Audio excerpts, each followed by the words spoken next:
guys, Brandon here, and welcome to Brandon's Banter. The Outer Worlds has been getting a lot of attention lately, and I recently got my hands on it and wanted to share my thoughts. So let's get the frick into it.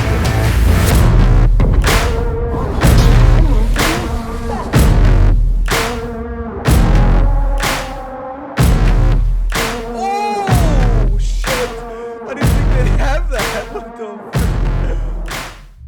Developed by Obsidian Entertainment, The Outer Worlds is a first-person sci-fi RPG game. Your character is a colonist part of the Halcyon colony, which is controlled by a corporate board.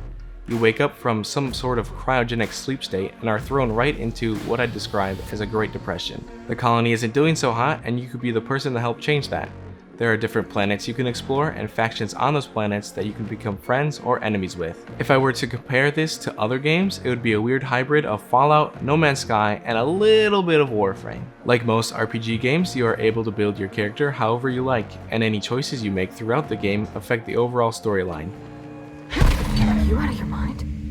You just killed him. The game also has a pretty important companion system. You could run through the game solo, but having a companion or two can be pretty useful. I usually stick to fantasy RPG games, but I had some fun playing The Outer Worlds. The skill system is super innovative, companions aren't totally useless like in most games, the visuals are pleasing to the eye, and although the gameplay has some significant drawbacks, it's still decently fun. When I first saw an ad about The Outer Worlds, they were claiming that you could build whatever playstyle you wanted. I'd say that was pretty accurate. Right from the start, you are able to choose what attributes your character excels in. These attributes affect your base stats in certain skill sets. You're also able to choose a backstory for your character. Whatever you choose gives you a slight buff in a skill or some innate ability.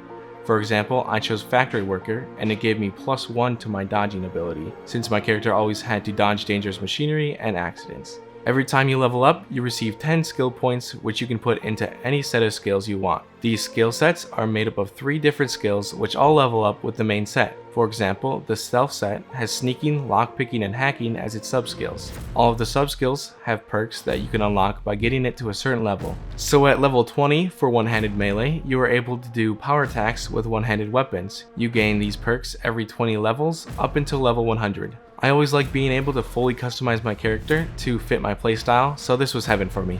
Your character can also gain perks. Every 2 levels, you gain a perk point, which you can spend on a list of innate skills like more base health or faster sprint speed. You can also gain perk points through flaws. Flaws are exactly what they sound like, something wrong with your character.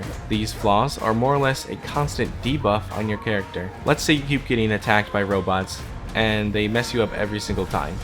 A window will pop up saying you have a new flaw available and you have a chance to accept or decline it. In this case, it would probably be a damage taken debuff against robots. If you choose to accept it, you'll get a perk point, but you'll be even weaker against robots. It's definitely an interesting mechanic, and I thought it was actually pretty cool.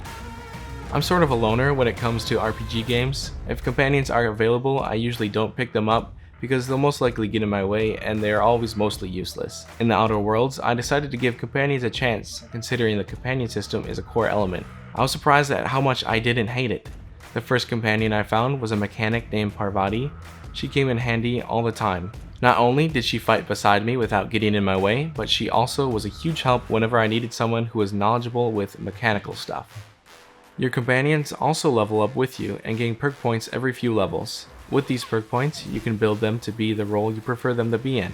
For example, I unlocked a robot companion named Sam, and I decided I wanted him to be my tank. So the first perk point I used on him was for a perk that made him generate more threat when attacking enemies. The companions also have special abilities that you can unlock and activate on your command. They contribute to the story with their own set of quest lines, which added more depth to each of them. The Outer Worlds did a great job with the companion system, and despite being a solo player, I kind of like the company. Look out! The overall game visuals weren't revolutionary, but still pretty cool. I really like the retro feel of it all, especially the loading screens. I actually enjoyed my time waiting for the game to load because of this. The gameplay is where things get a bit iffy. I'll get into the bad stuff later, but for now, I'll tell you what I loved about it. It was fun, engaging, and sometimes really intense.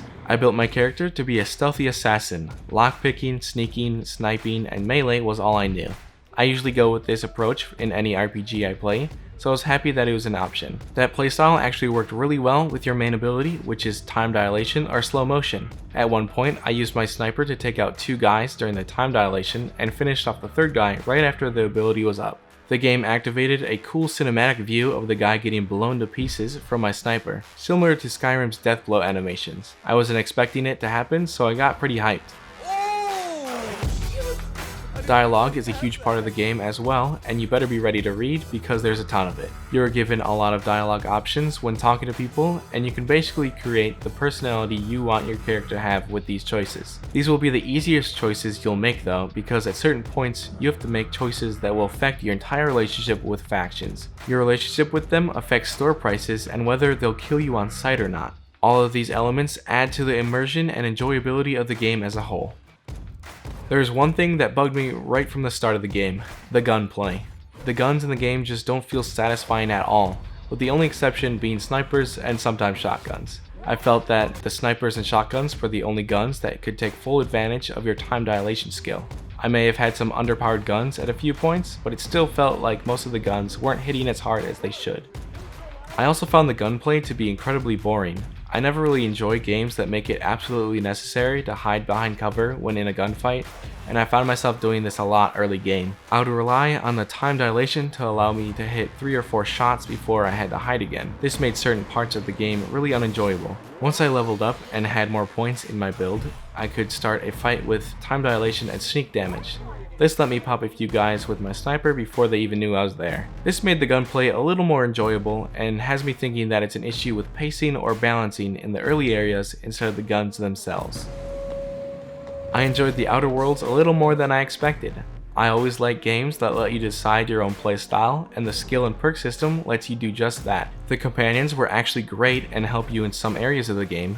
The visuals, especially the loading screens, are awesome and fit the game's overall feel, and the gameplay was fun and engaging. The only issue I have with the game is the gunplay, which really sucks because that's a huge part of the game, which is why I'm giving the Outer Worlds 3.5 hammers out of 5. If there's a game you want to see me review, hit me up in the comments and you may see it featured in a future episode. Thanks for watching, and I'll see you in the next one.